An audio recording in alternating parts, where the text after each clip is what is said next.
Assalamualaikum warahmatullahi wabarakatuh. Perkenalkan, nama saya Sylvia Ronaldisia SPD. Kali ini saya akan merefleksikan pengalaman belajar saya pada mata kuliah Prinsip Pengajaran dan Asesmen 2. Tugas ini dilakukan dalam rangka memenuhi tugas dari mata kuliah Seminar Pendidikan Profesi Guru. Baiklah, langsung saja. Yang pertama dimulai dari review pengalaman belajar.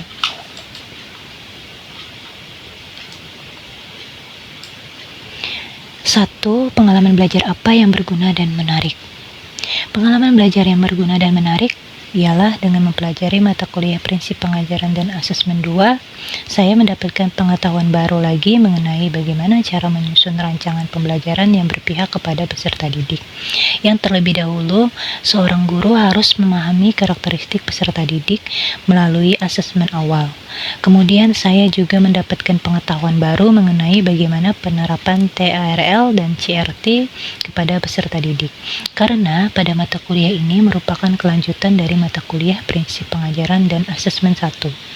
Lalu pertanyaan yang kedua, pengalaman belajar apa yang berguna tetapi kurang menarik? Semua topik dalam mata kuliah PPA 2 seperti pemahaman karakteristik peserta didik melalui asesmen awal, pendekatan teaching at the right level, dan culturally responsive teaching sangat berguna dan menarik. Masing-masing topik membahas hal-hal yang relevan dalam memahami peserta didik secara mendalam untuk meningkatkan efektivitas pembelajaran. Pertanyaan yang ketiga, pengalaman belajar apa yang menarik tapi kurang berguna? Menurut saya, semua pengalaman belajar pada mata kuliah PPA 2 menarik dan berguna. Melalui berbagai topik yang dibahas, saya merasa telah mendapatkan wawasan tentang pendidikan.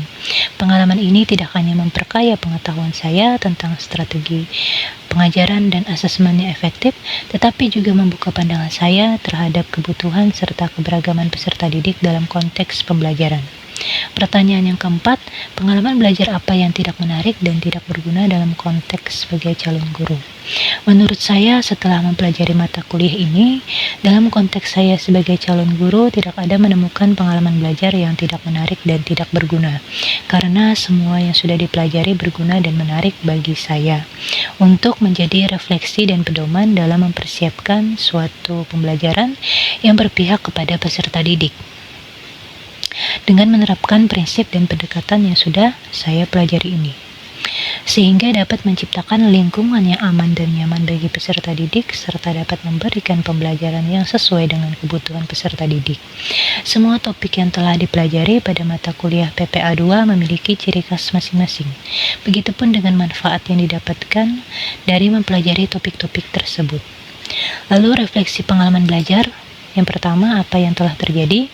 Prinsip Pengajaran dan Asesmen 2 atau PPA 2 merupakan salah satu mata kuliah wajib dalam PPG Prajabatan. Prinsip Pengajaran dan Asesmen 2 terdiri dari 3 topik. Berikut ini review pengalaman belajar saya selama mengikuti mata kuliah Prinsip Pengajaran dan Asesmen 2. Topik pertama, pemahaman karakteristik peserta didik melalui asesmen awal. Pada topik pertama mempelajari tentang pemahaman karakteristik peserta didik melalui asesmen awal. Pada topik ini membahas mengenai betapa pentingnya mengenali dan memahami karakteristik peserta didik sebelum membuat rancangan pembelajaran, sehingga perlu dilakukan asesmen untuk mengetahui hal tersebut. Asesmen yang biasa dilakukan yaitu asesmen awal atau asesmen diagnostik yang dapat berupa angket, lembar observasi, wawancara, atau tes yang diberikan kepada peserta didik. Setelah memahami karakteristik peserta didik, guru dapat memilih pendekatan, metode, dan model pembelajaran yang sesuai dengan kebutuhan peserta didik dan materi yang akan diajarkan. Dalam menyusun rancangan pembelajaran, guru dapat menggunakan prinsip Understanding by Design atau UBD, yaitu menyusun rancangan pembelajaran mulai dari menentukan tujuan pembelajaran, lalu menentukan asesmen, dan menentukan kegiatan pembelajaran atau penyusunan mundur, di mana dalam merancang pembelajaran dimulai dari menentukan tujuan pembelajaran, menentukan asesmen, kemudian menentukan langkah-langkah atau kegiatan pembelajaran. Lalu topik yang kedua, pendekatan teaching at the right level pada perencanaan pengajaran dan asesmen. Topik kedua mempelajari tentang pendekatan teaching at the right level atau TARL dalam pembelajaran. Pendekatan Teaching at the Right Level atau TARL merupakan pendekatan yang dirancang dengan mengelompokkan peserta didik berdasarkan tingkat kemampuannya di dalam satu kelas. Pendekatan TARL merupakan salah satu penerapan dari pembelajaran berdiferensiasi yang terdiri dari konten atau materi yang diajarkan, proses atau cara mengajarkan, dan produk luaran atau performa yang dihasilkan. Pada topik kedua ini, mahasiswa dilatih membuat rancangan pembelajaran dan asesmen yang digunakan dengan pendekatan TARL. Selain itu, mahasiswa juga mempraktikkan secara langsung pembelajaran dengan menggunakan pendekatan TARL di kelas. Lalu topik yang ketiga, pendekatan Culturally Responsive Teaching pada perencanaan pengajaran dan asesmen. Topik ketiga mempelajari mengenai pendekatan Culturally Responsive Teaching atau CRT. Pendekatan CRT merupakan upaya guru dalam menciptakan suasana belajar yang nyaman. Salah satunya dengan menempatkan peserta didik minoritas agar memiliki kesamaan hak dan memperoleh kesempatan yang sama dalam mengembangkan kemampuan diri. Pendekatan CRT dapat diterapkan guru pada lingkungan belajar peserta didik yang berbeda-beda, sehingga dapat meningkatkan pemahaman peserta didik terhadap budaya di sekitarnya dan meningkatkan sikap toleransi antar sesama peserta didik. Karena perbedaan budaya, terdapat beberapa langkah-langkah pembelajaran dengan pendekatan CRT, yaitu identitas diri peserta didik, pemahaman budaya, kolaborasi, berpikir kritis untuk merefleksikan, konstruksi transformatif. Pada topik ini, mahasiswa menyusun dan menerapkan pembelajaran dengan menggunakan pendekatan CRT di kelas. Lalu pertanyaan yang kedua, mengapa hal tersebut dapat terjadi? Ketiga topik yang sudah saya pelajari dari mata kuliah prinsip pengajaran dan asesmen 2 ini dapat terjadi karena sangat penting sebagai seorang calon guru untuk dapat menyesuaikan dengan hasil asesmen awal tersebut dengan menggunakan pendekatan pembelajaran yang berpihak kepada peserta didik seperti pendekatan TARL dan CRT, serta mengevaluasi dan merefleksikan keseluruhan kegiatan pembelajaran yang sudah dilaksanakan agar nantinya sebagai seorang guru profesional saya mampu melaksanakan pembelajaran yang berpihak kepada peserta didik sesuai dengan tuntutan kurikulum saat ini, serta menciptakan lingkungan belajar yang efektif dan menyenangkan karena peserta didik dapat belajar sesuai dengan karakteristik, kebutuhan, dan tingkat kemampuan belajar yang dimilikinya. Lalu analisis artefak pembelajaran. Pertanyaan pertama, artefak pembelajaran mana yang dapat saya jadikan bukti dukung hasil refleksi pengalaman belajar? Artefak yang mendukung hasil pembelajaran saya yaitu pada eksplorasi konsep topik 2, tugas 2.1, perangkat ajar. Pada tugas tersebut terdapat modul ajar yang saya buat dengan menggunakan pendekatan TARL. Berikut ada link Google Drive-nya.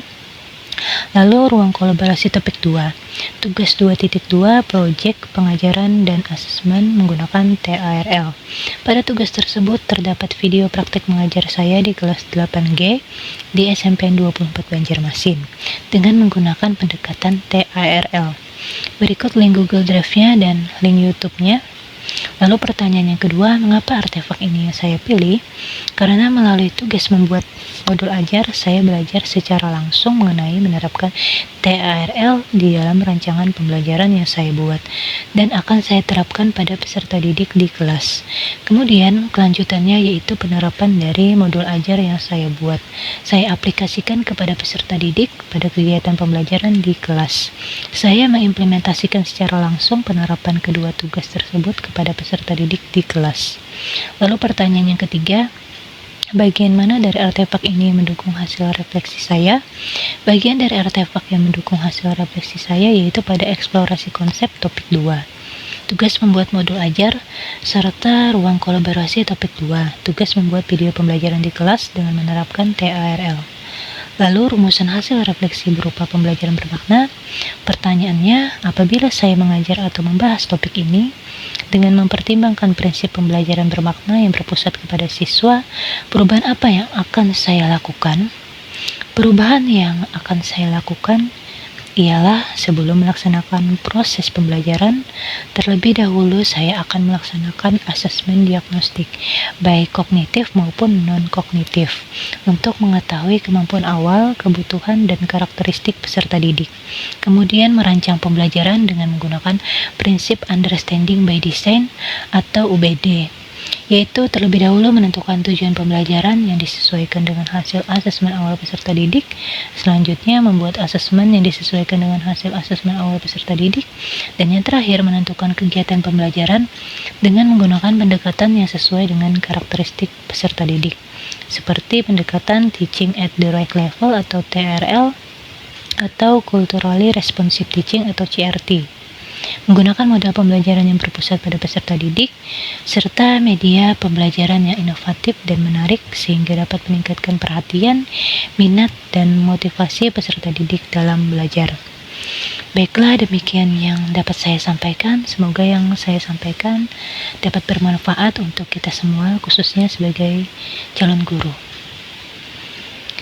Demikianlah yang saya sampaikan. Wabillahi taufik wal hidayah. Wassalamualaikum warahmatullahi wabarakatuh. Terima kasih.